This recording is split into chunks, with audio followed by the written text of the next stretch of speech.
Tak děkuji za nominaci Pegasovi a Pírkovi. No, co na to dodat? Tak, na zdraví.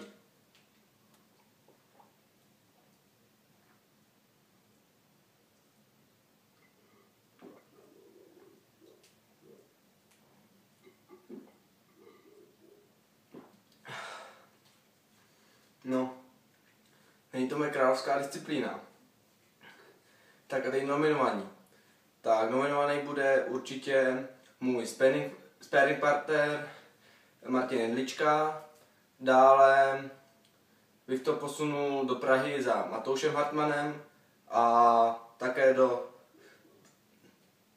do Chrudimi Michalu Polákovi. Tak díky a do 24 hodin od vás čekám videa. Čau.